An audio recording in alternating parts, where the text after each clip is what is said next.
Tuwang-tuwa po ang mga kapatid dahil sa katatapos lang ng proyekto rito sa lokal ng General Malvar ay isinusunod naman ang kasalukuyang itinatayo na isang malaki rin at napakagandang gusaling sambahan sa lokal naman ng Bukana.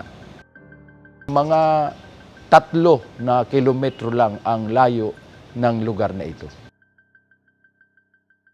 Kapag hindi matraffic, mula sa gusaling sambahang ito sa lokal ng General Malvar ay karaniwang nasa 10 to 15 minutes lamang patungo sa proyektong ito ng Iglesia ni Cristo.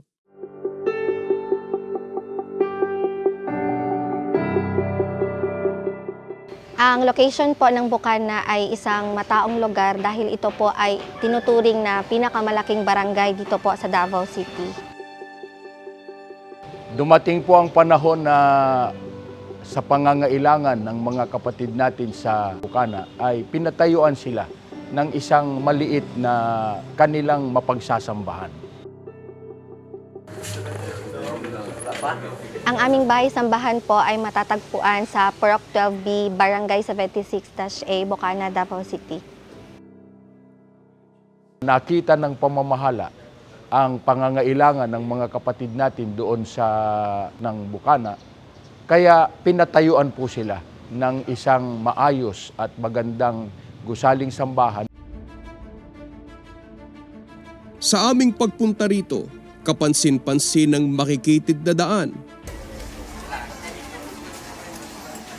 Pagpasok po ng area, maliit ang daan.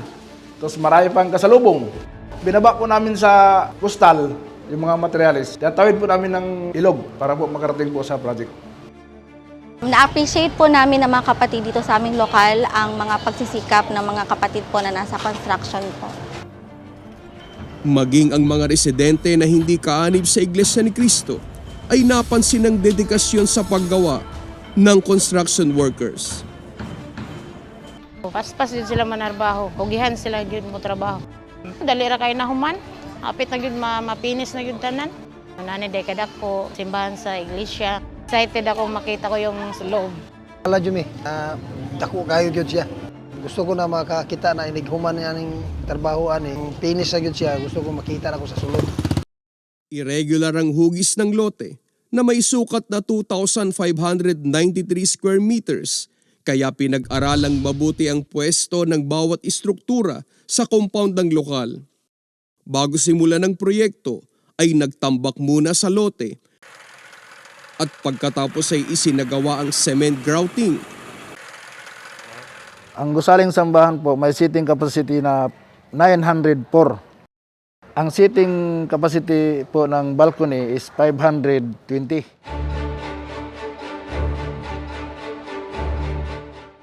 Sa ngayon po, ang natapos po namin gawin yung mga ceiling sa mga arking. Ito po. Tsaka yung sa may opisina, saka sa may second floor. Ngayon, kasalukuyan kami nagpreparasyon sa aming ceiling. Tanaw na tanaw ang gusaling sambahang ito ng Iglesia ni Cristo sa lugar na ito dahil sa kabuang taas niya na 33 meters. Kapag natapos na ang proyektong ito, malaki ang maitutulong nito sa buhay espiritual ng mga kaanib sa iglesia. Panahon ngayon ng kahirapan, subalit ang mga kapatid ay panatag pa rin sila sa kanilang pamumuhay sapagkat alam nila na ang gusaling sambahang ito ay malaki po ang maitutulong sa gagawin nilang paglapit at pananalangin sa Panginoong Diyos para humingi ng tulong at awa sa Kanya. Ngayon pa lang, malaki na ang pagpapasalamat ng mga kaanib dahil sa pagkasangkapan ng Diyos sa pamamahala sa iglesia ay magkakaroon sila ng malaking gusaling sambahan. Natuwa po kaming mga kapatid dito po sa lokal sapagkat nung nakita po namin yung gusaling sambahan ay nagulat po kami kasi napakalaki po ng gusaling sambahan na itinatayo po para sa aming lokal. Simula po na nagsimula ang pagpapatayo ng gusaling sambahan ay naging landmark na po siya dito sa aming lugar. Sabik na po kami na makasamba sa bagong gusaling sambahan at pupurihin at luwalhatiin namin ang Panginoong Diyos. Ang pagtatayo po ng gusaling sambahan ay para sa kaluwalhatian ng ating Panginoong Diyos. Abangan ang nalalapit na pagtatapos ng gusaling sambahang ito sa lokal ng Bukana, Davao City. Ako po si Richard Don Diego para sa Pundasyon Update.